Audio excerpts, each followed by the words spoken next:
입시 때문에 사실은 입시 시험에 매달려가지고 많은 걸 잃고 진짜 중요한 시기에 여러분들이 자라면서 배워야 될 그 시기 아니면 우리가 평생을 가질 수 없는 시기에 너무 입시에 매달린 거예요. 그러다 보니까 이제 대학에 나서래도 자유스럽게 자기 의사에 의해서 뭘 하나 하고 싶다는 걸 자기 의사에 의해서 뭐 자유스러운 그 상업화 속에서 자기가 이런 걸 선택했다는 건 굉장히 평생에 자기가 도움이 될 수 있는 데에 접해볼 수 있다는 것은 좀 중요한 시기예요.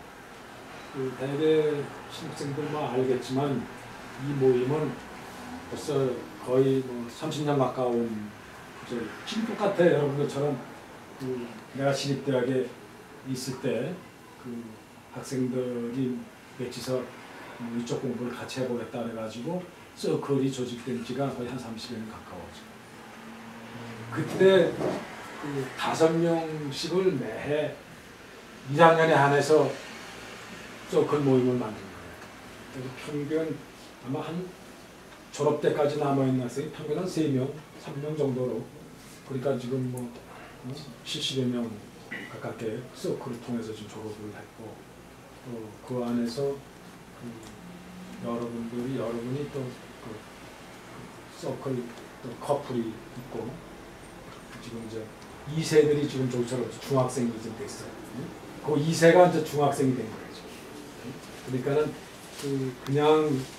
그냥 일반적인 서클의 모임이 아니라 그런 어떤 상당히 돈독하게 가족적인 어떤 일을 갖고 지금 모임이에요. 그리고 자그마한 이런 공간이지만 어쨌든 졸업 30년 전에 모였던 졸업생들과 쭉 연결했던 졸업생들이 이런 모임을 계속 유지해오고 있는 30여 년이 된 연결에 또 한 주요구를 지금 여러분들이 그러니까 이건 강제성이 있는 것도 아니고 여러분들 자유에서 하는 거니까 학과에서 자기 공부하는 거를 쫓아가면서 평생에 자기가 자기 하나의 친구를 하나 사러 만든다. 그런 쪽으로 이쪽 공부를 접해보면 굉장히 도움이 되는 게 많은 거예요. 그러니까 사람이 살면서 어차피 태어나서 살면서 상당히 생존하기 위해서는 사회 경쟁을 해가면서 살아요. 근데 그런 쪽에 자기가 외로울 때 도움이 될 수 있는 자기 세계가 존재해요. 자기를 다스려 줄 수 있는 도구가 되는데 그런 도구는 생존하고 상당히 관계없는 정신적인 지가 될 수 있는 뭐가 하나씩 있어야 되는데 그런 쪽에는 이런 것을 하나 동반할 수 있는 세계를 가지면 굉장히 평생 도움이 되는 더군다나 이제 이쪽 분야는 동양의 사고와 그런 여러 가지가 우리가 조상으로부터 받은 여러 가지 어떤 세계를 이해하면서 내 거를 이어갈 수 있는 그런 문화 풍토를 가지고 있는 거기 때문에 단순히 무슨 외국 문자를 가지고 공부한다 그런 쪽이 아니라 우리 동양의 어떤 사고를 사상을 최소한 된 이해를 이걸 통해서 이해를 한다. 그리고 그 중에 일부를 내가 평생 공부하고 살아간다. 그런 생각을 가지면 굉장히 평생에 도움이 될 거다. 그리고 어차피 우리 문자나 말 속에는 동양의 이쪽 문화, 지금 아주 한자 문화, 거기 생기는 문자, 예술 이런 거하고는 밀접하게 지금 연결되어 있어요. 도저히 떠날 수도 없죠. 벼랑간에 다 버리고 그냥 영어만 가지고 세상을 살 것 같지만 그렇지가 않다. 영어는 어떤 점에서는 생존에 필요한 외국어인지는 몰라도 내가 정신적으로 지주가 될 수 있는 거는 우리 것 쪽에서 상당히 있다. 그런 거를 또 앞으로 세계는 또 달라져. 세계화라는 거는 영어가 장악할 것 같지만 또 지나보면 또 아닌 게 있어. 앞으로 뭐 동양권이 또 상당히 세계를 흔들어갈 수 있는 또 문화 중심권이 된다고 그러면 또 이쪽으로 또 올 거 아니에요. 그럼 우리 기존에 문화 갖고 있는 나라인데 엄청난 문화 같은 나라인데 또 세계화를 해도 우리 문화를 가진 쪽에서 세계 쪽에서 같이 경쟁을 나가면 훨씬 앞서갈 수 있지. 근데 그걸 외국권만 쫓아서 외국권을 흉내내 쫓아간다는 거는 어떻게 보면 흉내내는 거지. 그 사람 자체를 앞서갈 수 있는 일이지. 그래서 그런 거가 있으니까 현재 이런 시기적으로 우리나라 현재 이 시기가 굉장히 좀 위험시기로 우리나라 문화 쪽에는 교육 문화 쪽에 지금 위기에 와 있는데 이럴 때 몇 사람이라도 이런 쪽에 관심을 갖고 뜻을 가지면은 상당히 뭐 몇 사람이지만 이런 문화를 이해하고 쫓는 데는 엄청난 그 다음에 길잡이를 내는데 좋은 길이 있다라는 생각이 들고 그러고 이제 여러분들 이제 인문에서 해보겠지만 이쪽 문화는 사실은 우리가 근본적으로 지금 갈라진 것이 가정서부터 어릴 때의 교육서부터 전부 너무 버렸어. 그러니까 그 가정 문화, 학교 교육 속에서 원래 우리가 지켜야 되고 이어져 가야 되는 전통 문화 쪽에 너무 보여주고 가르친 적이 없기 때문에 어떻게 보면 우리는 지금 근본적으로 전체적으로 보면은 기서양화되어 있는 사람 아닌가. 그러니까 어떻게 보면 이런 쪽의 문화를 얘기하면 이제 생소한 어떤 외국 문화를 접하는 거에 됐다는 거죠. 여러분들 자체가. 우리 시대도 그랬으니까. 우리 시대도 많은 걸 어릴 때 그래도 좀 보고 들은 것도 있지만 사실은 우리 때도 서양 학문이라는 거예요. 나 때도 서양 학문, 주축이 서양 학문 쪽의 세대거든요. 그런데 그 많은 사회적인 흐름 속에서는 그래도 우리 쪽의 그런 그 사조나 흐름이 그냥 남아있었기 때문에 그것에서 몸에 조금씩은 익혀 배울 수가 있었지. 근데 지금은 뭐 전혀 그런 게 완전히 매일 끊어진 상태이기 때문에 어디서고 그 대신 새로운 바람은 불지. 이제는 점점 흐름이 이게 새로운 가치가 있다 하는 것을 점점 일깨워지는 그런 분위기는 분명히 돼 있다. 지금 시기에. 그런 시기에 이런 걸 접해서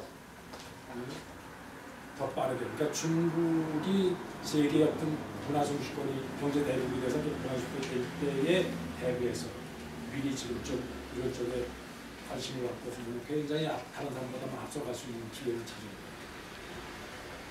그런 점에서 지금 이 시기에 가치 있게 좀 생각을 하는 게 되고 그리고 또 하나 우려하는 거는 이 문화는 중요한 게 문자예요. 사실은 기록에 남아서 전달되는 문화는 소리는 기록에 남질 않아. 소리는 거의 그 우리 동양 쪽의 음악을 보면 구전한 게 많거든. 입으로 전달돼서 전달된 게 많고 기록상 남아있는 문화는 오래된 문화는 거의 문자에서 되어 있는데 지금 우리 문화는 이 한자로 된 문화가 거의 지금 남아있는 게 한자로 되어 있는 문화거든요. 그거를 이해를 안 하고 현재 우리가 쓰고 있는 말 속에도 거의 한자가 발음으로만 쓰는 문자가 지금 조금 전문적으로 하면 90%고 보통 일반 우리가 용어 속에 지금 70%가 차지해요. 특히 명사는 거의 한자예요. 그러니까는 여러분들이 그냥 한자 발음을 그냥 발음만 가지고 그 말을 쓰고 있거든요. 단어도 주고. 근데 그게 뜻이 아주 제대로 자세하게 전달이 되질 않는다. 발음만 가지고. 왜냐면 한자는 만들어질 때부터가 상형 출발했기 때문에 회화 문자이기 때문에 그림 문자이기 때문에 그림 눈으로 봐서 무슨 자고 무슨 뜻을 내포하고 발음도 그 안에 눈으로 봐서 할 수가 있는 게 한자예요.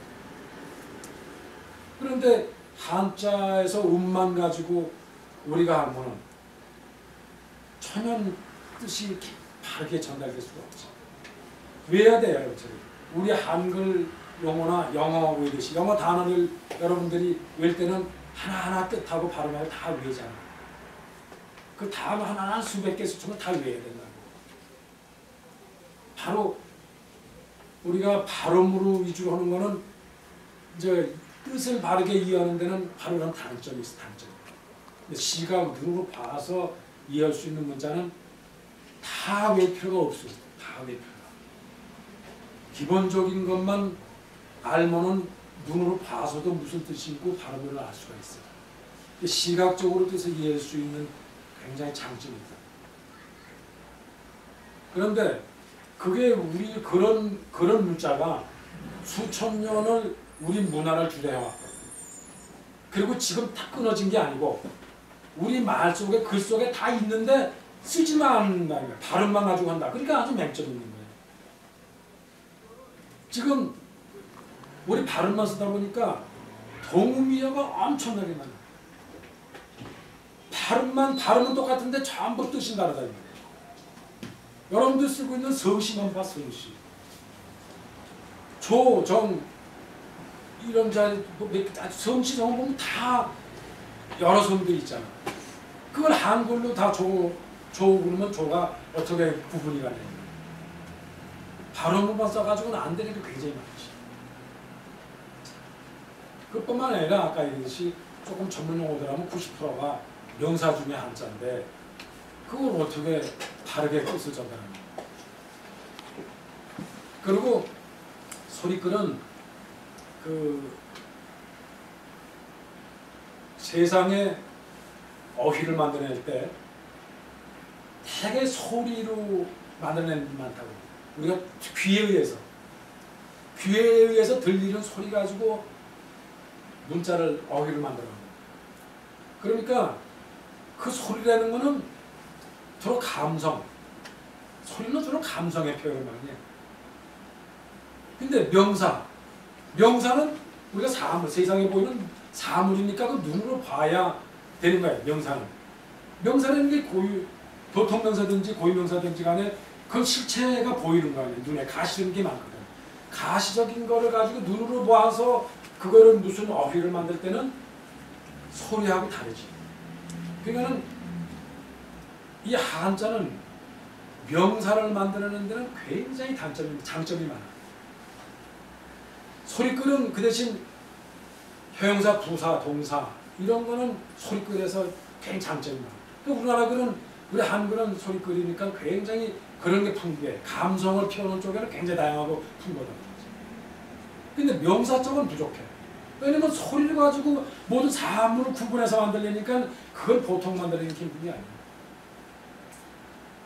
그러니까 기존에 한자서 수천 써왔던 그 명사로 쓰는 많은 것들은 그냥 발음만 우리가 소리만 적어서 쓰고 있거든 지금. 그러니까 어떻게 보면 물론 지금 한자도 오랜 세월 동안 출발은 그 상형 지사 가지고 출발했지. 가시적으로 눈을 볼 수 있는 걸 가지고 그걸 가지고 글자를 만들어. 그리고 가시적이지 않으면데 눈엔 실체는 없지만 우리가 추상을 해서 그릴 수 있는 게 있다고. 추상해서 그릴 수 있는 게 있거든. 그 하나는 사실화로 그리는 문자, 하나는 추상으로 그리는 문자.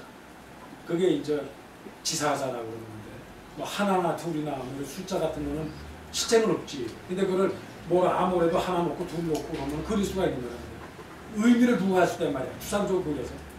그러니까 추상적으로 그려서 문자를 만들 수 있고 사실의 그대로 상형을 그려서 만들 수 있고 하는 거를 기본으로 해가지고 거기에 발음을 붙여.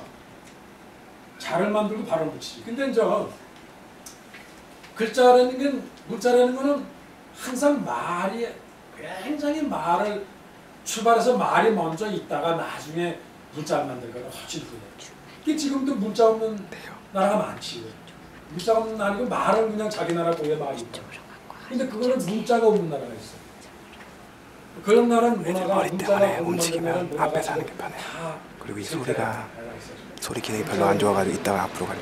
그래서 문화는 결국은 문자가 상당히 지배해간다. 문화의 속도. 그러니까 그 말이 먼저 있었던 걸 갖다가 문자를 만든다. 근데 소리글은 어떻게 발음 표현하는 것만 해가지고 기존에 썼던 말을 우리 한글처럼 자음어음 몇 개 가지고 붙여서 그대로 표기할 수 있다는 거예요. 그 장점이 얼마나 많냐면 한글은 사실 창제한 지가 실제적으로 얼마 안 되니까 기존에 오랜 전부터 우리가 쓰던 말을 문자가 필요해가지고 중간에 만든 게 아니고 훨씬 후에 다른 나라에서 문자들이 전부 만들어진 상태에서 필요성에 의해서 기존의 소리글이 나가 있는 많은 소리글을 만드는 쪽에서 보험원이 뭐 제발 나온 쪽에서 그 방법을 취합해가지고 제정될 때 학자들이 의도적으로 새로 만드는 거거든. 근데 본래 소리글도 예전에 출발할 때는 그렇게 의도적으로 만들진 않고 저절로 자연 발생적으로 기존에 썼던 말을 만들어 간다고. 이렇게. 그래서 문자 만드는 게 벼랑날 병이라 상당히 시간을 가져서 문자가 만들어져요. 근데 한글은 그다음부터 한 세대 세종 내왕 때 획기적으로 학자들 모여서 한꺼번에 만들어서 표기를 해갔단 말이에요. 그러니까 그거는 우리 한글은 소리글보다 훨씬 후에 만들어서 기존에 써왔던 우리 문화를 한꺼번에 그거로 표기하기 시작했다. 근데 이제 문제는 세종대왕이 한글 만들면서 우리가 한자를 우리가 쓰고 있는 말은 한글 한자를 병행해 썼지.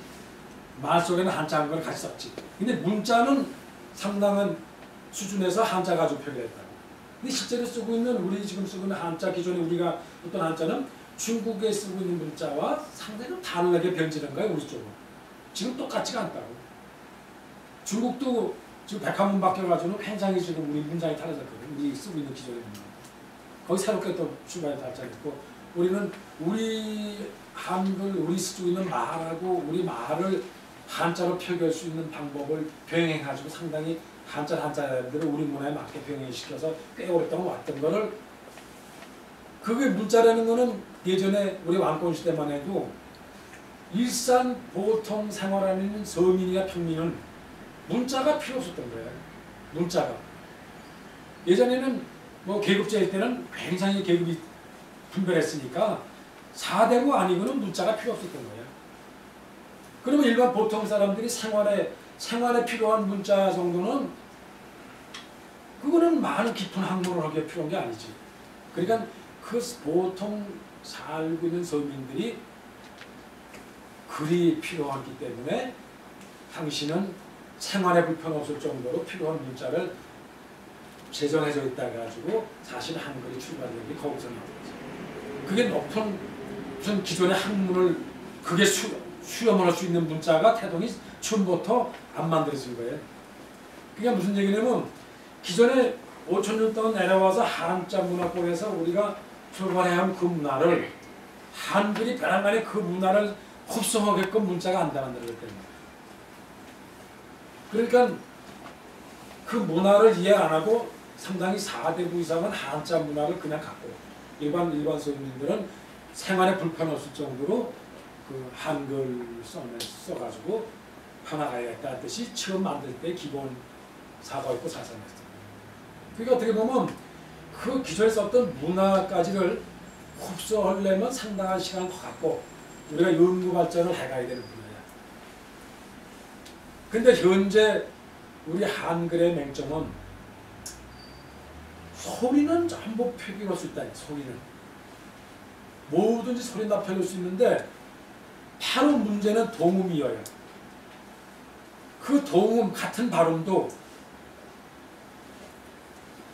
가면 가가 가 하나로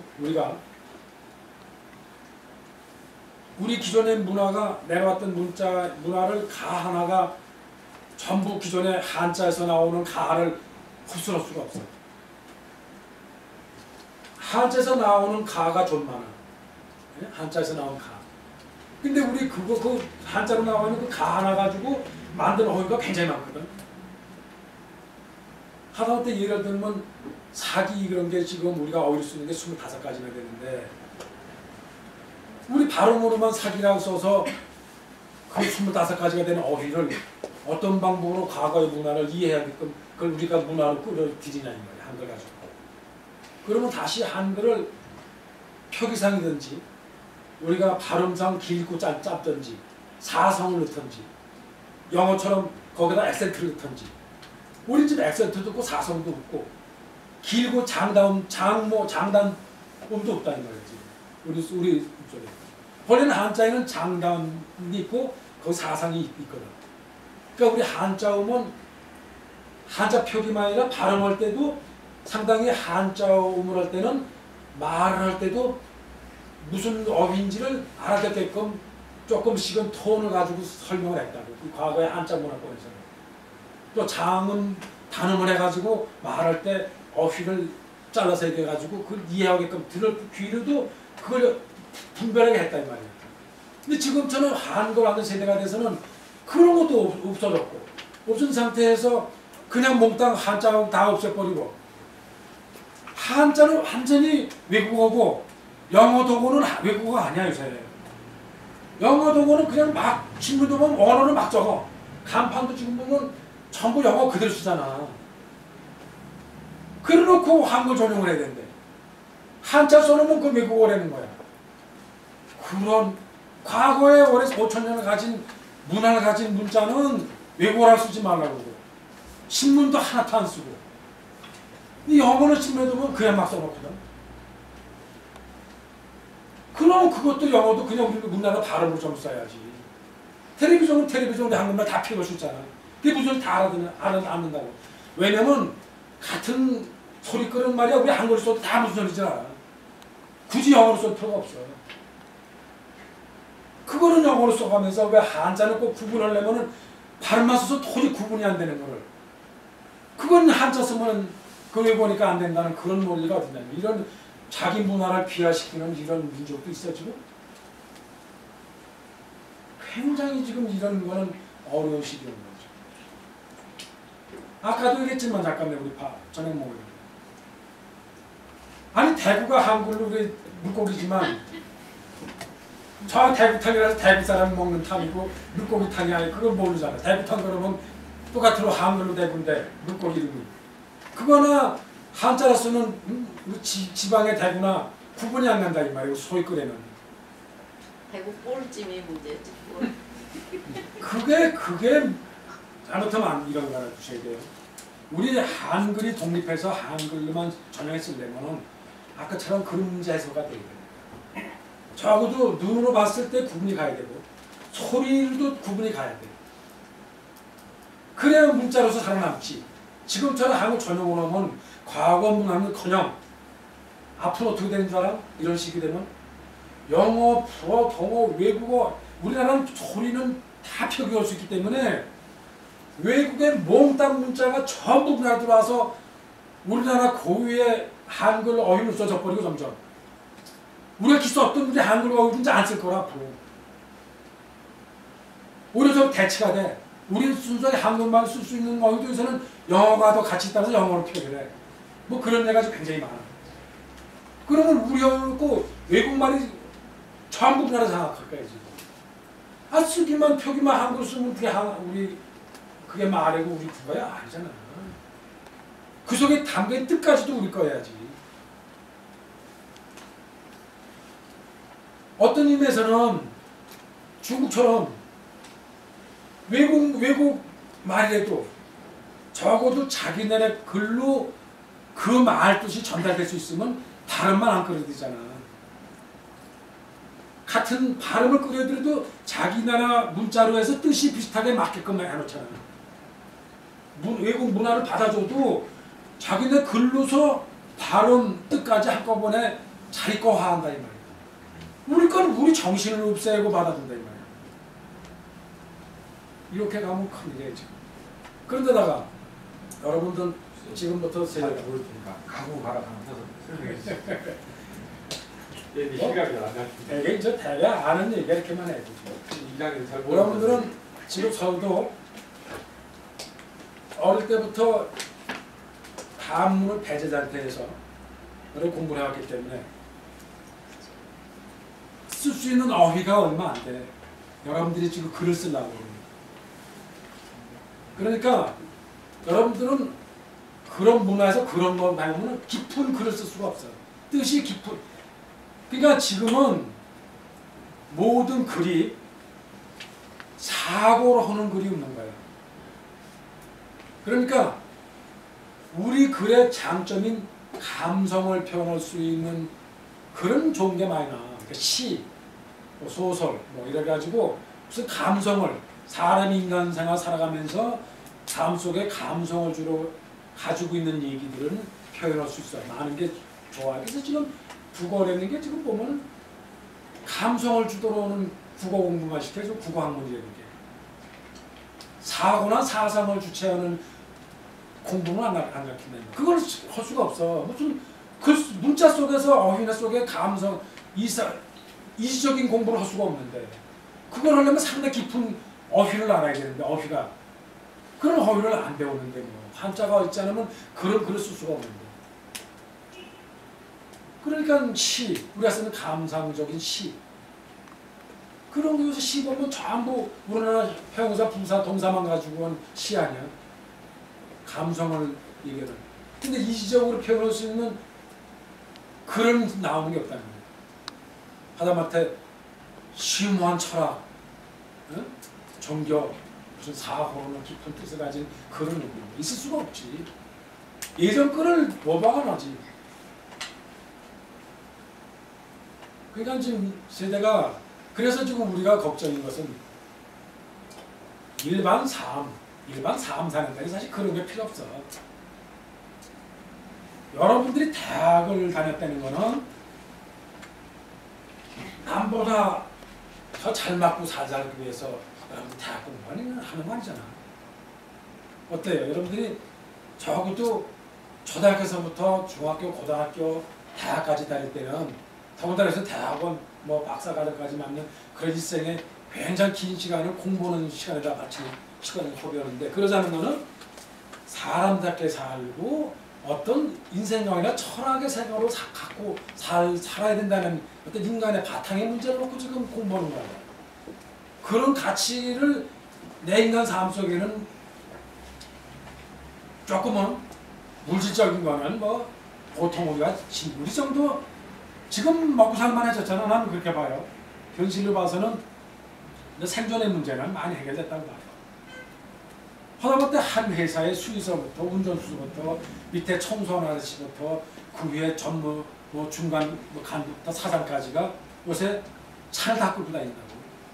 웬만한데 자기 집 다 갖고 있고 먹는 거 굶는 사람 있어요 지금. 그런데 거기서 다른 거는 말이지. 누가 이제부터는 인간적인 삶을 놓고 진짜 인간답게 살 수 있는 가치를 갖고 있냐 하는 문제는 거기서 인간의 이제 차이가 나와요. 그건 어쩔 수가 차이가 있어요. 선진국이라는 건 바로 정신적인 자세로 어떻게 살아가는 데에서 가치 기준을 결정하는 거예요.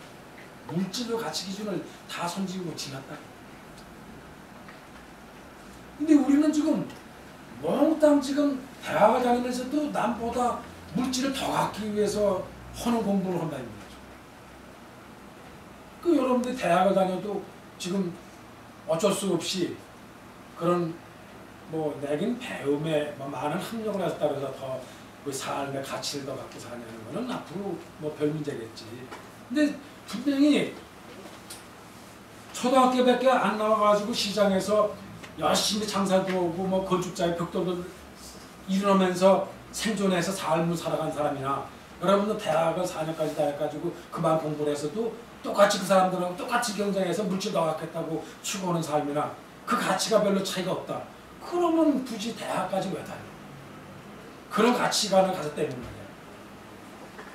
왜 낭비 아니야? 학교 다닌다고 그 많은 학비를 내보는 건 낭비 아니야? 그런데 가치관을 두고 똑같이 예? 물질에 대해서 투자를 한다는 거는 나는 그건 낭비라고. 오히려 그런 물질 가치 때문에 그런 투자할 수 있는 학비를 가졌으면 일찌감부터 돈을 더 적립하고 물질 사는 데 했으면 훨씬 더 경제적으로 난 더 응? 일찌감치 어디 투자하고 어디 경제에서 돈 가지고 더 남북도 더 살 수 있는 계기가 생길 거예요. 근데 괜히 왜 그거 가지고 물어내는 거예요? 거기는 분명한 거는 그렇게 되는 사람들은 인간의 삶이 다르게 살아야 된다는 가치가 성성이 되야 된다는 거예요. 적어도 내가 가려면 적어도 이제는 다른 사람하고 달라야 된다는 말 사는 가치 기준. 그러려면은 적어도 지금 우리가 물론 저 학교 제도권 학교가 지금 상당히 문제가 많아요. 여러분들 잘못이 아니라 그동안에 국가 경영을 해오고 꾸려온 많은 지금 지도자급에서 잘못한 일이 많은데 그래도 누가 잘못했든 간에 여러분들은 분명히 이제는 정인적인 삶에서 가치를 누려야 될 그런 위치에 와 있다 이거지. 그런 쪽에서 각성을 대학에 다니면서 찾아야 되고 이제 그거 여러분들이 가야 될 길이 지금 대학에서 찾아야 될 길이 상당히 그런 쪽의 가치관을 가져야 된다. 문자를 만들어지는 가성 속에서 시각예술, 더군다나 그 속에 아름다움을 찾고자 하는 문자에서 한동안 한마디 하면은 문자를 갖고 한동안 시각예술의 어떤 철학인 미적인 문제를 놓고 출발해서 발전해 갔다는 거예요. 그렇기 때문에 거기에 도저히 서양 세계에 쫓아갈 수 없는 것이 축적이 돼 있어. 문자 속에 미학이, 한마디 조형적인 어떤 미학이 그 안에 내포되어 있다는 거예요. 문자 속에. 그래서 굉장한 아까처럼 우리가 생각하고는 사고를 문자 속에 이해하면서 동시에 우리가 시각, 아까처럼 미적인 문제, 시각적으로 미적인 문제를 내포했다는 것은 특수한 특수성이야. 그걸 전체적으로 얘기하면은 미학을 이렇게 해주죠. 그걸 구분해보면 미학 속에는 조형 예술이 있지만 시각 예술 쪽에는 회화, 미술. 근데 서양은 나눈다고 그러면은 뭐 조형 예술 쪽에 회화 이렇게밖에 못 나눠. 근데 동양은 문자라는 세계에서 오랜 동안 특수한 어떤 모필의 세계, 이 부타나 특수한 모필 가지고 수천 년 동안 씨름을 해왔어. 그래서 어떤 동양 철학은 어디에서 맥락이 같으냐면 문자 출발하면서 아까처럼 시각예술서부터 특수한 모필에 의해서 종교하고도 매치가 돼. 바로 도교나 불교나 돌교에서 선의 문제 하고 일맥 똑같은 출발을 해. 그러니까 한순간에 깨달음을 얻어야 되는 것도 모필에서 오는 선의 문제. 한 손을 10년 근 사람하고 1년 근 사람하고 하나 긋는 데서 차이가 나는 거예요. 그리고 하나 근 속에서 얼마큼 우리한테 생동감을 주고 생명의 문제를 거기서 찾아낼 수 있냐 하는 게 바로 모필의 율동 속에서 나온 겁니다. 한마디 하나 그림 속에서. 저만을 각적을 놓고도 굉장한 사람한테 감동을 주고 거기서 철학을 읽을 수 있는 거예요. 사고를 읽을 수 있는 거예요. 서양 세계에서는 그런 게 있을 수가 없어. 서양의 미적 문제를 많은 색깔, 많은 선, 많은 면을 뭐 갖다 붙이고 해서 무슨 씨름에서 뭐 나와야 겨우 무슨 거기서 무슨 느낄 수 있는 점이 나오는데 동양은 아니야. 불교의 세계는 선의 세계가 뭐예요? 하다못해 뭐 불림문자니 뭐 이런 걸 불교 세계라잖아. 한동안 무슨 뭐 책을 가지고 뭔게 아니라 그냥 이성적으로 하는 게 아니고 혼자서 한동안 어떤 깨달음을 얻는다 이거예요. 수련을 해, 수련을. 몸으로 사고로 오랜 숨 따가지고 일거에 한순간에 어느 걸 터득하는 거야, 일거에. 사실은 이 모필 문제도 그런 점이 많아요. 한도 각고에서 이 선하나 점을 가지고 씨름을 해. 모필을 가지고. 그래가지고 어느 한순간에 일거에 터득을 할 수 있는 요점이 있어야 돼. 불교의 선이나. 그래서 선하고 서에서 모필의 선 이거 하나 씨름하는 거하고는 그러니까 결국은 불교에서 선종에는 분명히 이 문자하고 붓하고 씨름에는 필수가 되는 거예요. 같은 맥락에서. 근데 이게 도처에 비슷해. 바둑 같은 논리도 같아. 같은 노름에도 말이야. 낚시 이런 것도 동양에서 느끼는 어떤 도의 경지 문제는 똑같아. 이렇게. 종교의 세계는 선의 세계하고 미학의 문제는 하여튼 노는 데까지도 똑같은 어떤 철학적인 사고, 종교의식하고 똑같은 사고가 전개된다. 그래서 물론 이제 문화를 수용할 수 있는, 문화를 이해할 수 있는 모든 자료 속에서 한자, 문자를 공부해야 우리가 그런 자료를 보고 공부할 수 있는 그 원천적인 기본이 문자를 통해서 분명히. 그걸 모르면 그 한자로 된 세계의 문화를 이해할 수가 없어요.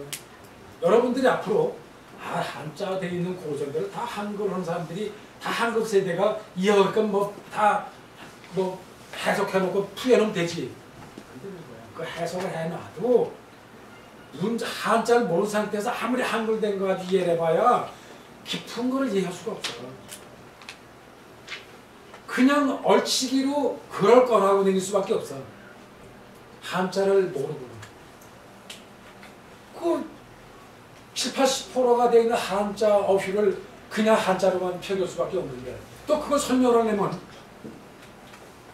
하다못해 사기라고 써놓고 역사책이라는 의미에서 사기, 역사를 기록했다고 사기로 써놓으면 그걸 여러분들한테 한글로 설명을 하려면 사기로 써놓고 어떻게 설명을 해요? 물론 간단해. 역사책 이렇게 써도 돼. 근데 역사라는 것도 또 한자라는 거예요. 그러니까 그거를 여러분들 한글 세대한테 설명하려면 그 사기는 사기, 또 뭐 남을 속이는 의미에서 사기, 또 무슨 옹이 긋는 무슨 이거 질그릇 긋는 뭐 이것도 사기 뭐 이런데 이걸 여러분한테 구분해서 설명을 하려면 어떻게 설명을 해요? 한글은 설명을 해야 돼요. 왜냐면 우리 한글은 그 수용 능력이 어휘의 수용 능력이 한자나 두자 가지고 많은 거를 포괄할 수 있는 의미를 만들어낼 수가 없잖아. 특히 소리끌이 그래. 소리끌은 의성어 아니야 주로. 그러니까 그거를 깊은 뜻이 그러니까 한자는 어휘를 하나 두제자 된 거 가지고 우리 한글로 한 페이지가 될 수 있는 함축성을 갖는 글이 많아. 문장이 어휘 하나 가지고 한 페이지 써야 된다. 그럼 여러분들한테 한글 모르는 세대한테 만약에 우리나라 글을 설명해 주면 바르게 이해를 하려면 우리 한글 어편을 만들어서 설명해야 될 거 아니에요. 이거는 한자에서 역사라는 사자에다가 기록하는 기자 써서 이거는 역사를 기록하는 책이다. 이렇게 한자를 써서 설명을 해야 여러분들이 이해가 할 거네. 그래서 사기로 했다 이렇게. 또 같은 사기 중에 이거는 이렇게 해서 이걸 한자로 돼서 본래 이 자가 이렇게 되겠다. 그러니까 그렇게 썼던 기존의 어휘를 순수하게 우리 한글로 해서 다 구분이 가고 25개가 되는 어휘를 사기로 써놓으면 25개 되는 어휘를 다 구분이 가게 한글이 수용하려면 그래 놓은 다음에 수용을 해야 될 겁니다. 또 굳이 나는 그런 거야. 굳이 그렇게 할 필요가 없잖아요.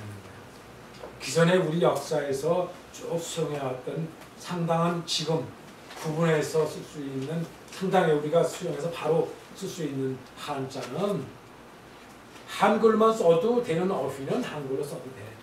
구분이 안 가는 거는 한자로 병용표기한다. 같이 섞어서 일본처럼. 그랬으면 우리 과거 문화하고 앞 문화를 같이 수용해서 할 수 있어. 기존에. 그리고 차차차 그렇게 쓰면서 점점 우리 순수한 한글로 써도 구분이 가고 수용할 수가 있다 그러면 서서히 그거를 어휘를 새로 만들어가면서 점점 한자 쓰는 거를 줄여갈 수가 있다. 그런데 그래도 한자 썼던 어휘는 한자를 알아야 아무리 구분이 가게 하더라도 굉장히 이해가 빨라. 그리고 이 책을 보는 문장도 그래요. 책을 읽어가는데 발음으로 우리가 뜻을 이해하려면 다 읽어야 돼. 읽어야 뜻이 통하고 알 수가 있어. 근데 시각으로 읽는 거는 자형에서 자의 형태 속에서 그냥 발음은 정확히 몰라도 자형만 가가지고 쭉 보면은 뜻이 통한다. 왜냐면 한자는 왜 어떤 형태 속에서 뜻이 포함되어 있기 때문에. 그러니까 시각으로 뜻을 읽을 수 있다. 그리고 같은 요새 이렇게 책을 봐도 한자와 병에 쓴 거는 전체 문장의 톤이 있어. 이제 한자는 획수가 많고 그래가지고 톤이 좀 하다 보니까 한글하고 전혀 다른 톤이 나와. 그래서 시각적으로 굉장히 한마디면 그 시각적인 어떤 톤이 있다 이거예요. 그 움직임의 시각. 그래서 지루어지라는데 한글만 쓰는 건 똑같은 크기에 모래알을 쭉 늘어놓은 것 같은 그런 게 있죠. 그래서 시각적으로 굉장히 좀 앞으로 많은 걸 수용하려면 문제가 있다는 생각이 들고 지금 우리 그 세계에 유일하게 지금 사용자로 지금 남아있는 문자는 한자밖에 없어요. 그리고 모든 문자는 오랜 세월서부터 보면 출발은 좀 상형부터 출발했어요. 여러분들이 생각해요. 나는 이렇게 보는데 맨 처음에 인류가 말을 어쨌든 시작했을 때 무슨 소리를 내면서 동물이 소리 가지고 지금 서로 의사소통을 하잖아요. 감지를 한다는 말이에요. 동물들도 자기들이 일정한 무슨 소리를 내가지고 서로 통한다고. 인간은 지능이 있었으니까 훨씬 동물보다 빨라가지고 문자까지 출발해서 이렇게 많은 어휘도 많은 문자까지 만들었는데, 그러니까 말이 먼저 있다고 생각하고 나중에 문자를 만들었다. 근데 저 상용자가 아까처럼 눈으로 봐서 모든 것을 표현을 내니까 한계가 있는 거예요. 그 상용자는 눈으로 봐서 다 그릴 수가 없잖아요. 세상에는 눈에 보이던가 봐서 그러던가 생각해 그릴 수 있는 게 한정이 되어 있어요.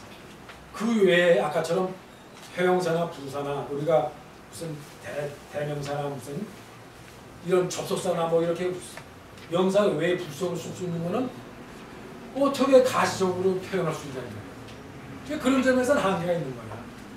더 만들어낼 수가 없어. 그러니까 처음에는 다 상형지사로 출발했어. 어느 나라 문자든. 그러다가 그게 다 한계가 있으니까 못하고 그렇게 됐던 거를 소리꼴로 바꿔줘. 이 영어도 출발은 저 라틴어 이전 올라가면 그게 상형 문자였었어. 대개 중국의 버머 이상에도 버머도 사실 소리꼴이라지만 그 이전에 버머의 원은 상형자였다. 모든 문자는 상형부터 출발해서 상형이 한계 있으니까 다 그게 소리꼴로 다 바뀌어가지고 지금 보는 거예요. 근데 이제 한자가 지금까지 살아남은 거는 출발은 상형지사를 했어. 상형지사를 기본으로 만들어 놓고 그 상형지사를 아까처럼 뭐라고 산을 그리거든. 그리고 거기다가 산이라고 붙였어요. 물은 흘러가는 냇물의 형태를 그리거든. 이렇게. 그래가지고 거기다 숫자를 수라고 바로 붙였거든. 당신은 그게 쓸 때는 수였는지도 모르지. 우리가 말 왔다 갔다 할 때. 산이었는지도 모르고. 그런데 말 자체는 단음절일 수가 없어. 오랜 동안 다 복음절 쓸 수밖에 없어. 그렇잖아. 말이 어떻게 말 하나로 산, 수, 인 이렇게 해서 말을 어떻게 쓰냐. 그건 또 말 만드는 숫자가 한정돼 있어. 단음절 넣으려면. 말은 본래가 복음절인 거야. 중국 지금 쓰고 있는 말 쓰기는 단음으로 써 문자. 발음은 단음절이 아니야. 다 복음절이지. 복음절 쓰잖아. 지금 실제 저렇게 천으로 TN 쓴다는 말이야. 복음으로 쓰잖아. 근데 나는 지금 그래. 중국에서 한자를 단음절로 우리가 지금 단음절 하냐 지금 보면 우리나라 천, 지, 인 이렇게 해서 한자 한자가 다 단음으로 있단 말이야. 우리가 지금 쓰고 있는 한자는 전부 단음절이란 말이야. 근데 중국은 단음절을 표현하는 거거든. 쓰기를. 우리는 단음절이지만. 근데 중국이 만일에 문자가 먼저 있었고 그 후에 그 문자를 바탕으로 말을 만들어갔다 그러면 모든 중국의 문자가 단음절의 문자가 만들어져가지고 복음절의 말을 만들어갔다. 물론 지금 단어 둘, 셋 가지고 만든 단어가 많지요. 우리나라는 거의 복음절이에요. 한자 단어도 거의 한자 가지고 표현한 게 없어. 거의 웬만하면 다 복음이에요. 2자 이상으로 씁니다. 우리 한자 써도 한자 어휘는. 그러니까 이렇게 생각해봐요. 말이에요.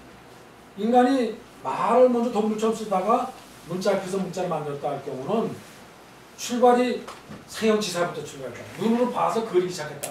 뭐 하나, 둘, 셋부터 출발했다고 예설자 필요해서. 그럴 경우 나중에 문자 만들어갔다 그럴 때는 주로 쓰던 문자는 말은 주로 복음절이 많을 가능성이 많아. 복음절. 그럼 다음절도 있겠지. 그렇지만 복음절일 경우가 많다 이 말이야. 단순히 그 보면 아버지 어머니 되게 우리가 그 어휘를 보면 발음상 어릴 때 낳을 때 애들 어린이들을 보면은 나면서 뭐 엄마 그러니까 어른이 외국서도 영어도 보면 마음 뭐 그러니까 비슷한 거 나오는 그저 쓰는 발음이 애들 발음이 나오죠. 어머니가 이제 결국은 아버지 그러니까 이제 그게 기록이 그 어릴 때 아이들 저절로 나오는 소리 속에서 만들어놨겠지. 그러니까 그 말이 분명히 아버지 부 어머니 뭐 만들기 전에 분명히 있었을 거다 이런 생각이. 아버지가 먼저고 어머니가 먼저 있을 거다. 소리 말 속에는 말이 먼저 있다가 나중에 문자를 만들었을 거다 이런 얘기죠. 그러면 우리가 상형자를 만들 경우, 상형자를 그릴 경우 소리 끓이는 경우는 우리 한글처럼 간단해. 자음음만 만들어 소리를 표현할 수 있는 자음음을 만들어 가지고 그 영어도 결국 보면 자음음이거든. 그 이심자면 자음음이 있잖아요. 자음음 가지고 결합을 시키는 거거든.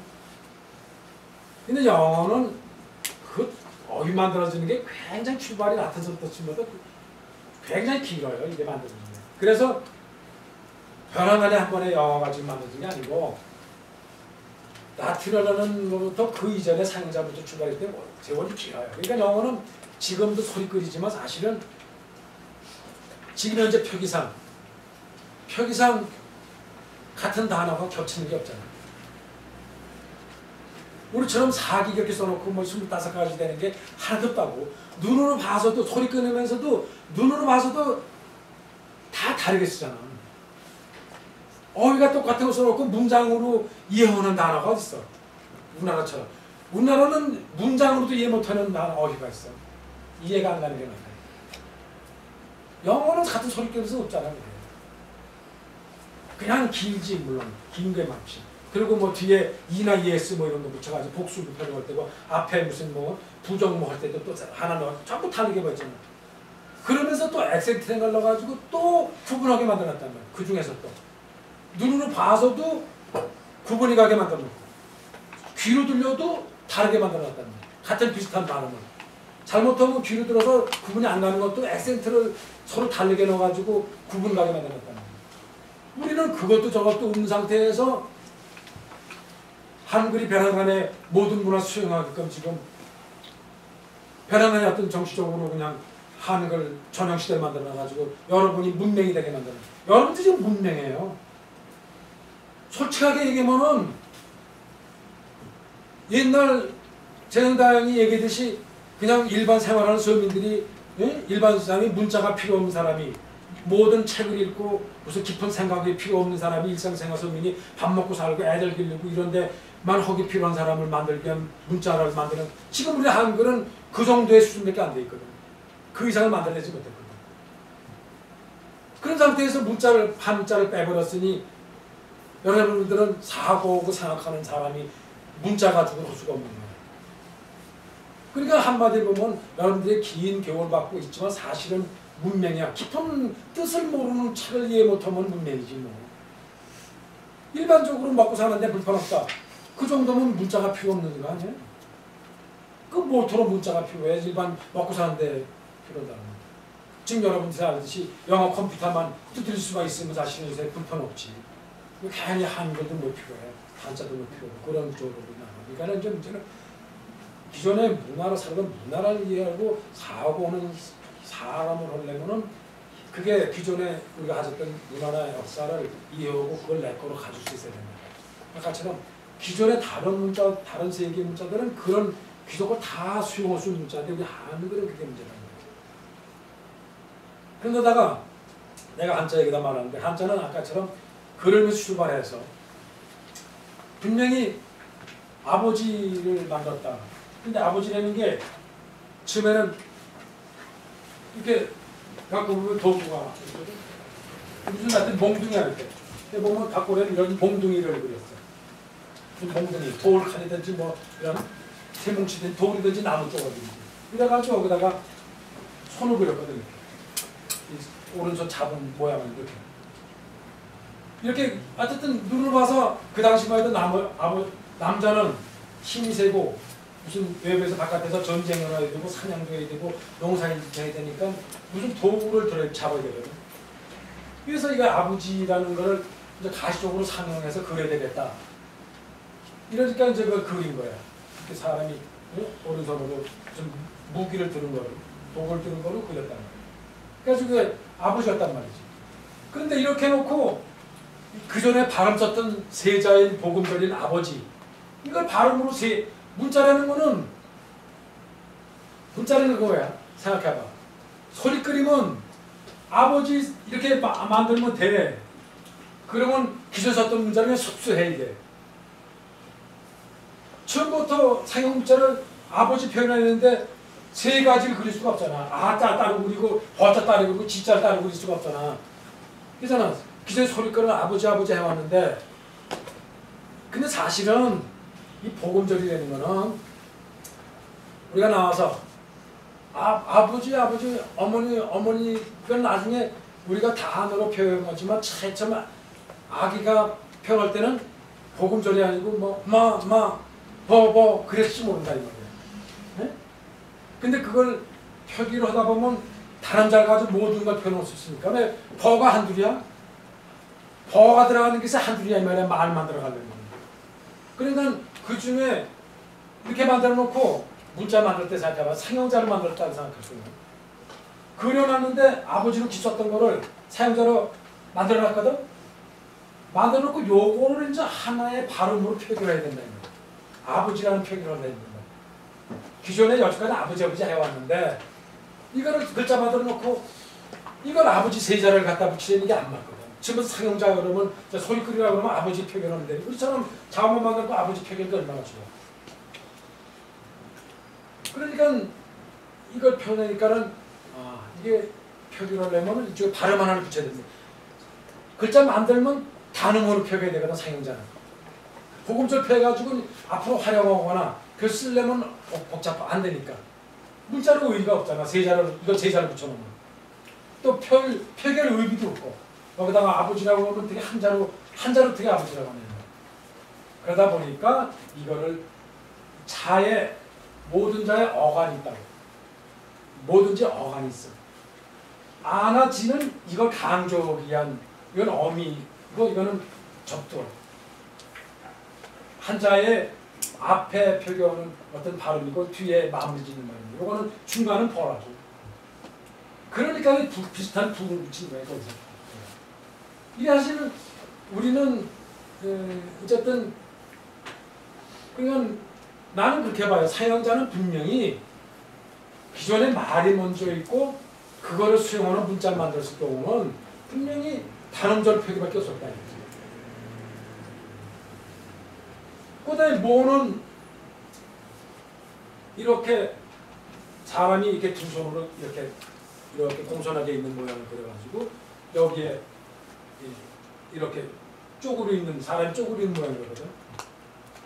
그러니까 주로 여자가 이렇게 무릎을 이렇게 공손히 앉아 있는 모양을 그린 거예요. 여자라고 할 때는 요거는 이제 요렇게 하나 든 걸 점 하나 찍고 요렇게 낀 거. 이게 오른손이거든. 이렇게 오른손을 이렇게 그리고 왼손을 이렇게 그리고 네? 손을 이렇게 표기한 거예요. 그래서 요렇게 된 거를 요렇게 됐고 그린 거를 이렇게 긋고 요거 된 거는 이렇게 그린 거예요.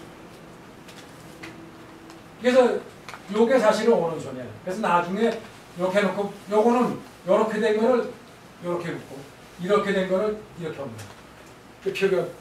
펴놓은 거보다 구부러진 걸 펴놓는 거예요. 그래서 사실은 요거 한자를 해놨을 때는 요거는 순서가 요게 1이고 요게 두 번째 거야 돼. 그러니까는 오른 우자 쓸 때는 요렇게 써야 돼. 좌자는 요게 먼저 1이고 요게 두 번째지. 그냥 이걸 이렇게 가야 돼. 요거는 거는 구분하게 쓰는 거예요. 그러니까 요렇게 되니까 요거를 필 때는 요렇게 된 거를 요렇게 돼. 우도 여기서 나와. 또 우자를. 요거 오른손에서 나와. 이걸 좀 활용해 앞으로 요걸 오른 우자 하나 만들어 놓고 오른손을 이제 다음에 만들어 가면서 요걸 바탕으로 바로 이렇게 피면은 또 옷잡이 되고 쓰고 요걸 또 입구를 그게 무슨 얘기냐면 이런 거야. 자를 만들어 놓고 대개 사용자는 그 가시적인 그려서 그릴 수 있는 사물의 눈을 볼 수 있는 대개 명사동이에요. 명사동이란 말이에요. 근데 형용사, 부사 이런 거는 뭐 전치사 이런 거는 가시적인 거 그릴 게 없으니까 기존에 썼던 자들을 동사나 명사나 그릴 수 있는 그 부사로 활용했습니다. 그러니까 본래 오른우라는 게 이게 또 우자라는 게 이게 오른손을 그린 거야. 이게 오른손을 그린 건데 이거를 부사 뭐 또라고 하는 자로 부사를 활용하다 보니까 그거를 구분하기 위해서 입구자 붙여서 오른자 다시 구분하게 만든 거예요. 그래서 본래 만든 명사로 쓸 수 있는 거는 부사나 형사로 활용했으면 그 자를 새로 만들어. 다른 걸 하나 붙이거나 해가지고 만들어갔는데 어쨌든 그러니까 여기다가 점을 찍고 이렇게 보면 돼야지. 요걸 근데 지금 구분하기 위해서 이렇게 두 점을 찍고 하는 거지. 그리고 요거는 이렇게 된 거를 이렇게 피고 요거 그런 거를 이렇게 오고 이거는 옆으로 끄는 거예요. 이거 이렇게 하나 된 거예요. 근데 여자를 그리지. 여자. 근데 사실은 여기 점을 찍어서 그 여자의 그 어린이 아기를 젖을 먹이는 모양을 표겠다는 거예요. 아기 모양. 그래서 요 두 점을 가지고 한 게 뭐가 되는 거예요. 이렇게 해서 이 두 점을 찍어서 뭐가 될 겁니까? 요게 두 점을 넣는 거랑 같아요. 그러니까 이것도 마찬가지야. 이렇게 해놓고 이걸 어머니 그러잖아. 어머니 그럴 경우 여기서 뭐 어간이 뭐니까 이걸 뭐로 보고 분명히 이렇게 사용자는 이렇게 만들어갈 수가 없다 이런 얘기지. 지금 추측해보면 왜냐면 문자라는 거는 말은 지금까지 안 남아있어. 당시 이 자를 만들 때 말은 기록이 남아있는 게 없다는 거지. 왜냐면 소리라는 건 전달이 안 되니까. 지금처럼 무슨 뭐 소리를 녹음할 수 있는 시설이 예전에 있었으면 지금 말이라는 거는 실제로 전달된 게 얼마 안 되는데 그러면 구전에서 왔을 텐데 구전에서 나온 게 우리 지금 아버지 어머니거든. 지금까지 우리가 썼던 문제입니다.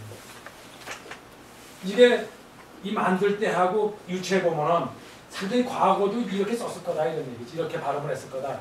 이거와 많이 좀 다르겠지만 그러니까 뭐 아버지라고 그랬는지 어머니 그랬는지도 모른다 이 말이에요. 그렇게 우리가 사투리도 있지. 어머니 아버지 그렇게도 있단 말이에요. 이거는 그걸 이제 이렇게 보면은 원천적으로 문자 만들어가면서 분명하게는 그냥 우리가 쓰고 있는 말 속에는 분명하게 한자를 떠날 수가 없는 우리 말 속에 흐름이 있다. 그리고 상당한 근거가 우리의 같은 계통의 사람들이 이 한자를 출발에 만들었을 가능성이 많다는 게 지금 점점 자꾸 드러나. 그러니까 이 갑골 문자라는 게 최초의 문자, 한자의 최초 문자가 1900년대에 발견을 해. 최근의 얘기야 지금. 그리고 지금 한자에 대해서 설명하고 문화를 설명하는 거는 한자라는 자체부터가 이 한나라가 사실은 중국의 한족이 중국을 통일하는 시기야. 중국을 통일하는 거야. 그러니까 어떻게 보면 중국의 한나라서부터 중국 문화를 자기 문화로 전부 통합해가지고 정리하는 거야. 근데 한자, 한문, 무슨 한자 이런 말부터가 말이 성립이 안 되는 거지. 왜냐면 이 이전에 벌써 갑골문 상태에서 완전하게 한자로 성립이 되어 있는데 아까처럼 한자를 만들 수 있는 조선 방법 지금 육서라고 그러잖아요. 지금 뭐 상형지사, 회의, 그다음에 형성, 전주, 가차 이렇게 6가지 방법으로 한자를 만드는데 6가지 형태가 지금 맨 최초의 사용 문자에 다 있어. 그리고 지금 쓰고 있는 한자 중에 아까처럼 상형지사, 최초의 기본적인 상형지사. 그게 무슨 얘기냐면 상형하고 지사 두 가지가 가장 단순한 자야. 이 두 가지는 각골에 만들어지는 상태 이상이 없어. 지금 쓰는 한자 많은 단어 속에도. 이렇게 만들어 놓고 이 둘을 서로 갖다 조합을 시키는 거야. 이건 이것끼리, 이건 이것끼리도 하고 이거와 이거 합류되고 그러면서 그 다음에 기존에 만들어져 있는 자를 그러니까는 그거냐 위에서 한자를 이렇게 산의 모양을 그리거든. 맨 처음에는 산의 형태를 그냥 그려. 이렇게 봉우리 세서 있는 거거든. 이래놓고 산이나 붙였다 이 말이야. 이건 산이란 단순한 산 하나지만 산이 높다. 산의 고유명사든지 산이 산하고 관계되는 거는 전부 입에서 한자를 집어넣지. 그리고 어느 거는 뜻으로도 이걸 쫓아가지만 이 뜻하고 관계없이 무슨 뜻도 같이 병에 쫓아가. 발음만 또 활용해 간다. 발음만. 산이나 붙여놓고 발음만 쫓아가. 발음은 하나 붙여놓은 발음 가지고 계속 발음대로 움직여. 그러니까 무슨 얘기냐면 이렇게 이런 자가 있거든.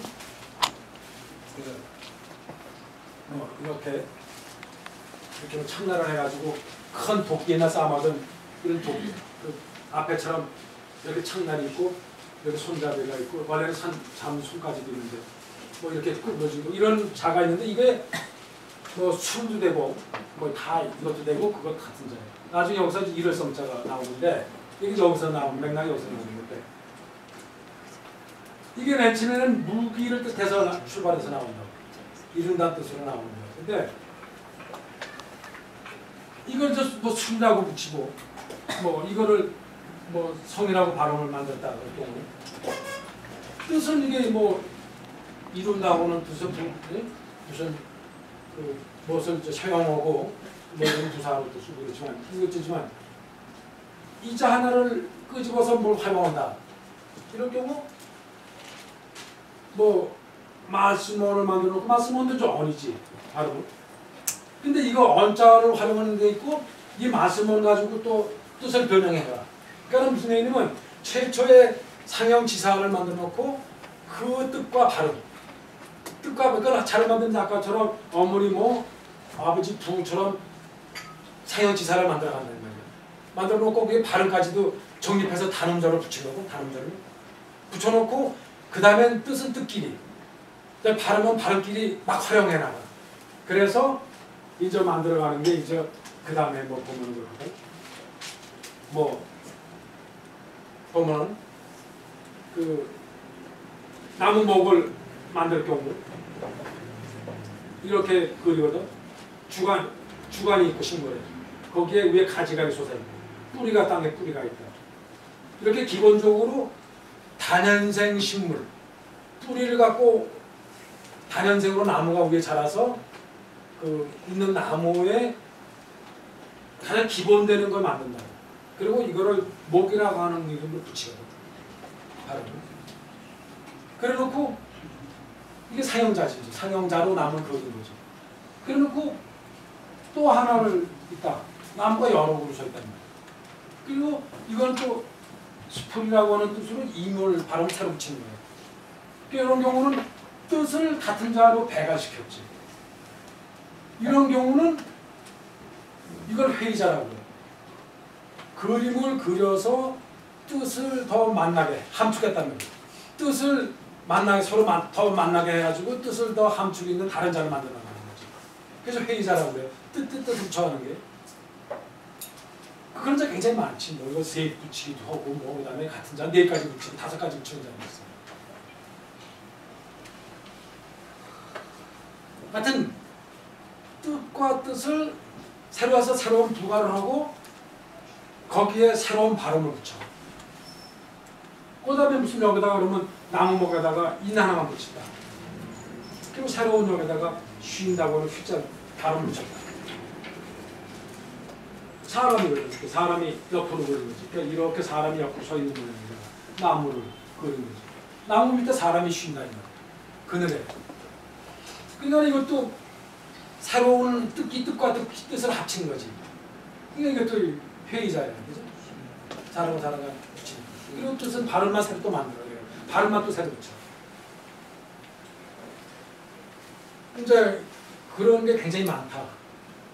그러면서 뭐 여기다가 무슨 다른 잘 또 한 더 붙일 수도 있고 여기다가 무슨 이렇게 점을 찍어서 또 붙이고 뭐 여러 가지 또 만들어가지. 그러니까 계속 이제 이거는 회의자고 그다음에 이제 아까처럼 또 보면 발음만 끄고냈다면 발음 위주로 만들어갔을 때 발음 위주로. 그러면 여기다가 이제 기존에 썼던 아까 성자 같은 성자를 발음만 썼다면 발음만. 요거는 뭐야? 이건 자연에서 오는 뜻을 여기다 놓고 요거는 소리라는 거야. 소리. 소리. 소리 갖다 붙이고 하나는 뜻을 붙이고. 그래서 이건 뭐야? 소리는 성이고 뜻은 여기에 있다는 뜻이야. 성씨가 있는 뜻은 내가 한 만큼의 말을 실천하고 행동을 하게 되는 거야. 그래 성실한 거지 말만 해프고 행동을 안 하면 그 성실치 않은 거야. 중요한 의미가 들어가 있죠. 그럼 뭐 여기다가 붙이면 무슨 흙토로 갖다 붙였다. 그럼 분명히 옛날에는 흙을 토성을 쌓기 시작했던 맨 처음에 흙으로 이건 관계됩니다. 이 흙자는 이렇게 해서 땅속에 흙을 쌓는 모양이에요. 이렇게 해서 그려요. 이렇게 흙을 쌓은 모양이 흙자잖아요. 그래서 이것이 조금 더 돼가지고 이렇게 되고 이렇게 된 거 요거를 갖다 하나 그리는 거죠. 마스모는 뭐 이거는 이렇게 해서 이렇게 그려서 이거는 원래는 그 요것도 그 신자는 원래는 이것도 신한 예전에는 요 입구나 이런 거는 그 신한테 도대체 맨 처음에 그 신한테 제사 지낼 때 그 동물을 희생을 시켜 많이 그치 닭이나 이런 거 잡아서 뭐 양이나 이런 거 잡아서 신앙할 때 피를 흘려야 그러니까 이런 건 맨 처음에 피를 받는 그릇 모양이고 아니면 신한테 바치는 무슨 뭐 글이나 뭐 그 안에다 넣어가지고 하는 신성을 표시하는 그릇 함이나 그릇이나 이런 걸 표시한 거예요. 피를 받는 그릇이나. 그러니까 이것 중에 그 말로스몰이라는 게 굉장히 신한테 바치는 주술 같은 뜻이야. 주문, 주술 같은 의미를 표현해요. 그러니까는 이런 뜻이니까 이게 지금 우리가 말하고 연결되는 거죠. 이 말이라는 말하고도 연결되는 거예요. 그런 데서 말씀하는 거니까. 그러니까 이런 뜻으로 보면은 회일 수도 있고, 그죠? 이쪽에 말씀원이 바로 그런 뜻과 뜻이 조금 관계되는 건데, 요거는 소리만 붙였으니까. 어느 거는, 그러니까 한자를 보면은 그 자형 설명이나 이때 이건 형성일 수도 있고, 이거는 회의자일 수도 있고, 뭐 이렇게 구분이 잘 안 가는 게 많아. 형성이면서 회의자일 수 있고, 회의면서 성성일 수 있는 게 많아. 그러니까 그게 또 달라. 각골 문자로 봤을 때는 회의자로 볼 수도 있고, 그 다음에 이제 진나라 때 와서 소설이 되면서 이제 완전 형성자로 바뀔 수가 있고, 또 대전 주나라 때 대전이 왔을 때 각골하고 비교했을 때 각골 때는 본래가 그 사용자를 쓰던 게 그 다음에는 자형을 많이 복합하게 써가지고 그 형성자일 수도 있고 회의자일 수도 있고, 그게 이제 이 자형설을 공부를 하려면 각골, 대전, 소전, 그다음 함나라 예에 왔을 때 어떻게 형체가 바뀌었다. 자형을 놓고 이런 뜻에 어떻게 문자를 자형을 뜻 얻냐는 문제를 해석의 차이가 굉장히 커요. 그치 어쨌든 형성이라는 이런 거다 이거죠. 어떤 발음을 끄집어 새로운 자를 만들어가는 거예요. 근데 아까처럼 또 뭐 기계적으로 보면 나무목을 만들어 놓고 모든 다양한 식물은 다 여기다 붙이는 거예요. 그 많은 나무 종류를 다 무슨 수로 다 그려. 그러니까 다인생 수목은 이거 하나로 다 표현하는 거예요. 그래서 근본적으로 이거 만들어가면 그건 다인생 식물이다. 이렇게 뜻을 아시면 돼요. 그 다음에 풀. 이거는 분명히 위에 쌍만 있고 뿌리가 없어. 풀은. 그러니까 분명하게 1년생 식물은 해마다 죽잖아. 뿌리가 없이 죽어버리잖아. 그러니까는 위에 쌍만 그려. 위에 그리는 쌍만. 쌍만 그리면 밑에 뿌리 오는 거로 초록인다. 처음에는 불초가 요거 하나였어. 그러다가 이제 이게 겹치니까 그 다음에 하나 더 붙였었는데 이런 건 뭐 회의자로 보는 거지. 풀이 이렇게 여기에 나는 걸 갖다 쓰니까 지금 불자는 2초자로 쓰고 이게 다시 바뀌어서 이렇게 바뀌어. 요거는 뭐냐면 기존에 불초 요것만 요거 썼거든. 그러니까는 요것만 불초를 하려니까 단원자 풀에 1년생 초목류를 많이 만들어 가자 보니까 요것만 가지고 안 되니까 자연이 그만 가니까 다시 뭘 붙이냐면은 형상자 다시 만드는 거야. 요거 구분하기서 여기다가 조라고 하는 발음을 갖다 붙여가지고 형상자를 만드는 거야. 불초는 그래서 형상자. 근데 본래는 요거의 고자는 이거였지. 요게 맨 처음에 고자고 그 다음에 요렇게 왔다가 요렇게 가는 게 고자는. 그러니까 지금 쓰고 있는 자는 이건 형상자다. 그 위에 고자는 이건 분명히 사형자. 요 회의자고 그 다음에 요거는 이제 사형자입니다. 그러니까 이렇게 두를 단연생 초번류를 두로 구분해가지고 거기다 그 많은 단연생 식물하고 1년생 초번하고를 갖다 붙이는 거야. 근데 붙이는데 어떻게 해서 물론 뭐 지역의 주목은 땅이 넓고 넓으니까 거기에서 나타나는 식물의 분도 종류가 좀 다르지. 그 지역에서도 뭐 표현되는 나무 같은 거가 다르고 그러니까 거기에 사투리를 붙일 수도 있고 그래서 그 다음에는 전부 형성자로 만들어. 그래서 사실은 주도를 지금도 해오고 있는 게 형성자예요. 이 한자는 이 형성자 때문에 지금까지 살아납니다. 이 형성을 자로 만들어지는 조사 방법으로 했기 때문에 이 방법 때문에 한자는 지금까지 살아납니다. 지금 현재는 소리글이야. 형성과 형성이 90%를 주도해가 한자 중에서 최초의 상형지사 빼고는 그냥 여러분들이 이거만 알고 조사 방법만 알고 상형지사만 어릴 때 완전하게 전으로 맨 최초의 전으로 최초에 만들어진 게 왜 이렇게 만들어졌냐 한자를 만들어지냐 조사 방법을 상형지사만 올바르게 모필로 공부를 하고 나오는 나머지 방법은 저절로 터득이 되게 돼 있어요. 왜냐면 나머지 상형조사가 상형지사 가지고 전부 만들어가는 거예요. 그 다음에는 기존 만들어져 있는 자 가지고 변형시키고 한 발전시키고 전부 그거라고. 그 다음에 이제 가차 전주 같은 거는 특별한 방법인데 그건 이제 땅이 넓다 보니까 사투리도 있고 여기 본래는 이 뜻이었는데 저쪽 가서 다른 뜻을 쓰고 그러니까 그런 거를 수용을 해. 수용하다 보니까 가차가 생기고 또 기존에 썼던 단어를 본래 뜻을 남겨냈는데 하다못해 그 배는 벼가짜를 이렇게 만들고 그러니까 잎이 있고 뿌리가 있고 그러면서 위에 이게 이삭이지. 벼는 익으면 이렇게 삭이 이렇게 큰 거죠. 그러니까 벼를 키우고 그 저기는 여기는 이렇게 표시만 해. 이건 보리야 보리. 보리는 이삭이 겉도 쓰거든. 아 그리고 이건 보리는 대신 이렇게 이삭이 쓰고 이거는 이삭이 뿌는데 보리는 그 대신 잎은 벼는 잎이 빳빳해. 나중에 대들도 이파리 반지나 서. 근데 보리는 잎이 구부러져. 그러니까 식물의 특징을 그리는 거지. 그러니까 이렇게 그려놓고 본래는 요거 주는 이삭도 표현해줬어. 이렇게 그냥 이삭이 바로 서 있으니까 이렇게 그렸거든.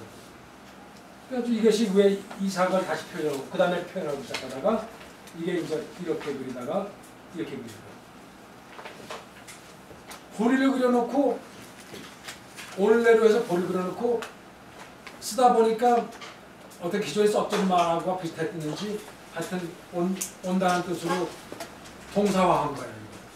이자를 동사화했다. 동사 썼다. 그래서 원래자는 원래 상형자인데 본래 상형에서 썼던 만든 상형자 뜻은 없어지고 동사로 쓰잖아요. 그러니까 이렇게 본래 자가 뜻이 없어지고 활용해 쓰는 거. 이런 게 가차야. 기존의 뜻과 다르게 발음만 이용해 쓰는 거. 발음만 활용해 쓰는 거. 이게 굉장히 맞죠. 왜냐면 이 상형자는 어차피 동사, 명사, 부사를 만들 수가 없으니까 기존에 만들어놓은 명사를 갖다가 동사, 부사 활용으로 쓰기 시작하다 보니까 그 새롭게 또 다른 새로운 만들자는 말이에요. 그래서 써서 쓰다 보니까 보리자가 또 필요하니까 여기다가 이렇게 원래는 이렇게 된 데다가 보리에다가 필요하니까 이렇게 발을 그려 이 발바닥을 그려. 요거는 그 발을 그린 게 이게 뭐 족도 이렇게 해서 출발하고 요렇게 돼서 석도 비슷하게 여기 출발하고 이렇게 그려서 그래서 요거를 이렇게 그리고 이렇게 발 처음에는 발을 이렇게 발에다가 여기다가 발목을 이렇게 그리는 거죠. 왜냐면 보리라는 거는 화강 이북에서 보리농사 지어다 보리 소맥이나 대맥은 보리나 밀이나 그러니까 보리나 밀은 다 같은 형태, 같은 발음이 다 형태가 이래 이살 고두 쓰고 잎을 꺾어지고 그래서 화강 이북에서 산 사람 아니고는 이자를 만들 수가 없지. 양장 이남은 보리농사는 없어. 지금은 보리농사 그쪽에서 좀 지워. 일부 밀농사를 저 남쪽에 짓지. 지금은 보리밀을 새롭게 입종을 해가지고 춘화철이라는 게 있거든. 겨울에 저온 철을 받아야 봄에 이삭이 펴. 저온 철을 안 받으면은 이삭이 피자고 자라기만 해. 그래서 식물은 저온 철이나 그러니까 일종의 일장이나 해에 비치는 시간이 얼마가 기냐 짧음에 따라서 변화를 받아가지고 화분화라는 거예요. 꽃대가 나온다는 거예요. 근데 보리는 전에 요새 근래에 이제 봄뿌리니 봄밀이 있는 게 있었어. 전에는 그게 없었다고. 가을에 심어가지고 싹이 막 자란 다음에 겨울에 추위를 견뎌내야 그거 춘하철일 겨울에 그 추운 겨울을 받아야 봄에 이삭이 나와. 그렇지 않고는 보리와 밀을 농사질 수가 없어. 그러니까 뭐냐면 겨울에 추위에 서리발에 생겨가지고 뿌리가 드러나니까 말라 죽거든. 그래서 겨울에 이 보리 농사 지은 사람은 밟아야 돼. 다밥을 한다고. 그래서 보리 밟기 그거 있었지. 민속에도. 그러다 보니까 이 발죽자를 붙여서 새로운 보리를 그렸다가도 그거는 동사로 연용해서 가차로 주고 새롭게 맥자를 만드는 거예요.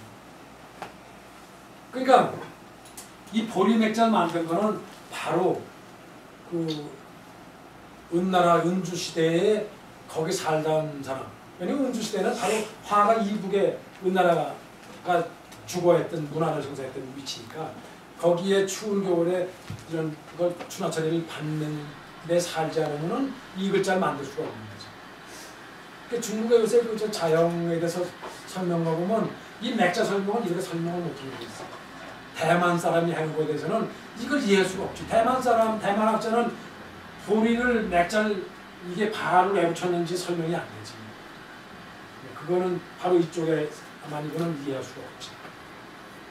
그 상당한 거는 그래서 주도 이 한자를 만드는 주도했던 문화 위치가 바로 한강 이북이고 바로 동북쪽 우리 동이쪽에 가까운 동북쪽이 그때는 정치의 주도권을 잡았던 주요였으니까 분명히 이쪽의 문화는 우리와 같은 계통의 사람이었을 거다. 근데 물론 우리가 살고 있는 우리 사람이 만났다는 얘기는 아니야. 같은 계통의 사람이었다는 거지. 실제로 동이쪽이라 해도 기존에 우리 사마 이쪽에 날아와 있던 그 당시 마한 진한 이런 쪽은 문화가 없었고 결국 기자조선이나 우리 조선시대 고조선 시대에 한나라한테 멸망을 해가지고 고전 멸망해가지고 그 문화를 갖고 남아했던 쪽이 우리까지 문화가 연결됐을 가능성이 있지만 처음부터 우리가 주도해서 만든 건 아니고 같은 계통이 문화를 가지고 넘어왔을 거라는 거죠. 근데 어쨌든 그 문화를 같은 족이 이 문자를 만들었다 할 경우에 생각해보면 지금 그렇단 말이야. 몽고나 같은 그런 알타이 계통에 쓰고 있는 말하고 지금 한자가 현재 쓰고 있는 그 어휘나 문자하고 연결되어 있는 점을 좀 찾아내기 힘든 게 많다고. 연결성. 그 어문학자들이 그 문제를 밝히기에는 지금 발음상 여러 가지를 찾기 어려운데 그건 너무 오랫동안 쓰여서 우리 또 한족이 문화를 전부 흡수해가지고 별도로 발전해 왔으니까 지금 한족 중국에 쓰고 있는 발음이나 상당한 여러 가지 어휘는 지금 처음에 초기에 은나라 때 주도했던 거하고 상당히 차이가 있다. 은나라의 원료를 찾으려면 우리 한자가 쓰고 있는 게 더 가까운 게 맞다. 현재 중국서도 우리가 쓰고 있는 한자를 원형을 찾으려면 우리 쪽에 찾아야 될 게 더 많다는 거예요. 지금 학자들도. 그러니까 어쨌든 지금 우리 말 속에는 상당히 이렇게 이 주도에서 만들었던 그 당시에 그 한자를 만들었던 주도한 하운주 시대의 그 민족이나 같은 피를 받은 쪽의 사람은 분명하다. 그리고 이걸 아셔야 돼요. 현재 춘추 전국시대까지 주도했던 상당한 지배계급은 분명히 동북 쪽이었던 건 사실이에요. 진나라 때까지도 한족이 아니라. 그러니까 그 동양을 주도하는 사상이나 문자나 지금까지 맥락을 흐르는 사상은 결국은 춘추 전국시대에 다 이루어집니다. 나는 그런 생각해요. 분명히 지금 제사백과 공자, 맹자, 노자 지금 나와 있는 중국의 사상의 기반은 지금도 그게 주를 이룬다고 보는 거예요. 지금도 그 사상을 배경으로 그 사고를 돌아갑니다. 근데 저 공자니 맹자니 이런 사람들까지 동의적이다 봅니다. 그거는 뭐 중국 사람들도 인정해요. 저 공자가 동의적이라는 거. 상당히 그 당시 지배계급은 분명히 동의적이었습니다. 동북쪽이었습니다. 그리고 한나라 때 와서 한족이 주도권을 잡아서 결국에 한 고조선까지도 지금 다 무너져서 멸망을 했는데 어떻게 된지 우리나라 고조선 역사가 없는데 그렇고 하고 우리가 현재 상당히 남아있는 우리가 여기 있는 거는 삼국시대에 와서 한나라의 한사군이 무너지면서 새롭게 개성적인 우리나라 주도권을 갖고 중국의 속국이 아니고 왜냐면 한나라가 무너지면서 상당한 중국의 혼란기가 오거든요. 혼란기 때 새로운 우리나라 삼국이 성립이 된다면 삼국이 만들어진다면 고구려 백제 신라가 형성이 되는데 이때는 중국의 한나라의 제후국으로 성립해서 나라가 만들어지는 게 아니고 독자적인 주권을 가진 새 나라였다. 그래서 현재 남아있는 삼국의 문화도 보면은 중국의 문화를 분명히 도입해야 했어요. 그러니까 새롭게 삼국이 주권을 갖고 중국에서 한나라가 다시 중국을 통하면서 새롭게 정립한 모든 문화를 새롭게 자주적인 생각을 갖고 문화를 도입해서 삼국을 해왔다. 그래서 지금 남아있는 몇 개의 남아있는 피들이나 이런 문자 같은 것도 보면은 중국에서 되어 있는 뭐 문자 하다못해 광해토단비 같은 게 지금 우리나라 최고의 빈대 남아있는 뭐 AD 200몇 년경에 250몇 년경인데 그게 결국은 그 광해토단 때지만 장수왕 그 아들 장수왕이 그 부왕의 그 공적을 빌려놓은 건데 그게 이제 남북조 시대의 문화, 한나라의 문화를 흡수해서 문장서부터 문자까지도 독립적으로 자주적으로 기록을 해놨다. 그래서 거기서 갇혀 있는 거예요. 그 호태왕비는 분명하게 중국의 문자가 들어와서 새롭게 들어온 건 분명해요. 왜냐면 한상훈 때의 기존의 그 고조선부터 연결됐던 어떤 문화가 거의 없어지고 새로운 한나라의 문화로 정착이 됐거든요. 그리고 새롭게 자주국을 가진 삼국이 별도로 중국과 교역을 해서 고구려는 별도로 한적이 무너지면서 주로 북쪽, 남북조 시대에 북조하고 교류를 했고 신라나 백조는 남조하고 교류를 해가지고 문화 교류를 했거든. 그래서 분명히 문장이나 문자도 문자 형태도 그 북조 남조의 영향을 받아서 형성을 해간 거죠.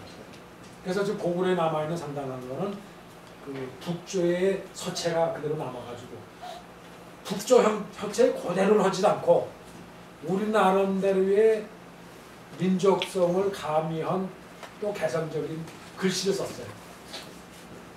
고태양비는 한나라의 서한시대, 한나라 초기의 후한시대 글씨가 아니라 오히려 한나라 초기 글씨의 서체를 상당히 개성적으로 그래서 그게 남북조 시대인데 선왕의 부왕의 그 비를 세우면서 한수왕 아들 때에 그 당시는 그래 그 비를 하나 세워도 지금 현재 쓰고 있는 문자 형태로 쓰는 게 아니라 한 단계 위로 쓰는 것을 존경의 의미로 썼어요. 중국도 그래. 중국도 남아있는 데는 당시에 썼던 문자보다도 한 단계 올라간 공식적인 비에서는 그래.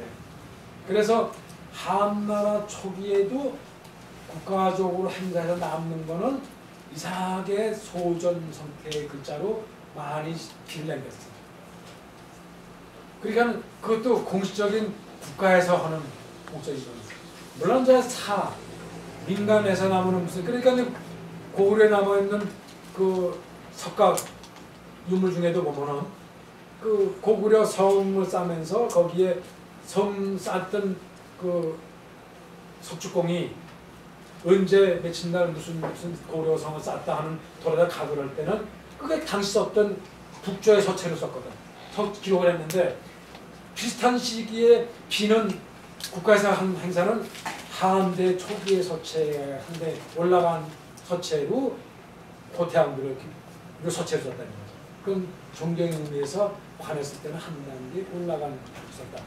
그러니까 한나라 때만 해도 공식적인 문자는 예서가 만들어지는데 정식으로 지금 예서를 만들어지는데 그 예서는 바로 그 일반적인 수용소지죠. 제수도를 가둬놓는 제수 간수장이 그 제수도나 하층 계급이 그 소전을 느리게 속도를 가리고 그려서 회화적으로 그려야 되는 문자를 시간이 걸리고 그러니까 조금 속필로 쓰기 위해서 예서를 만들었다. 그래서 그게 그 노예자를 써서 그거를 당시 귀족권력은 한 단계를 낮춰오는 문자로 비하시킨 거예요. 그래서 그걸 예서라고 했다는 거예요. 한나라 때 만들어진 것이 결국은 하층 계급이 쓰는 문자로 만들어서 일반적으로 통용이 된 문자고 그 외에 4대 문화 위에 귀족권이 있었던 거는 그 전에 내려오던 소전을 상당히 쓰고 있었다는 거예요. 그러니까 이제 문장 체계도 그와 비슷해요. 그게 이제 무슨 그 형식을 갖추는 사자어, 입자어로 쓰는 무슨 이런 문장을 일종의 운이 있고 무슨 운이 있고 무슨 형이 어떤 형의 운이 그러니까 어떤 시의 형이 있고 문장의 형을 갖추는 그런 것을 틀이 형일 때는 문장을 쓰는 건 귀족수고 그런 형이 없고 그냥 마구 나온 대로 쓰는 사설류의 산문 형태는 결국은 이제 사문체에 썼고 그래서 이제 그 산문이나 운문을 구분해 쓰고 이런 게 나오고 그런 것도 문장이 되지만 문자를 발현해 쓰는 속에서도 그랬다는 거예요. 그래 출발하듯이 우리 쪽에서도 그런 형태로 남았다. 그런데 지금 남조의 글씨를 받아준 그 삼국이 통일하기 이전 신라 삼국 통일하기 전에 신라에는 분명하게 남조의 석패를 받아가지고 지금 남아있는 기록을 보면은 상당히 개성적으로 중국에 쓰고는 남조의 서체지만 별도로 이거는 중국에 쓰고는 남조 서체가 또 다른 상당히 흐름은 같지만 이거는 독특한 어떤 개성적인 형태를 가지고 있구나 이런 거를 볼 수가 있는 게 신라의 통일 이전에 신라 삼국 통일 이전의 그 시간. 백제도 남아있는 게 마찬가지입니다.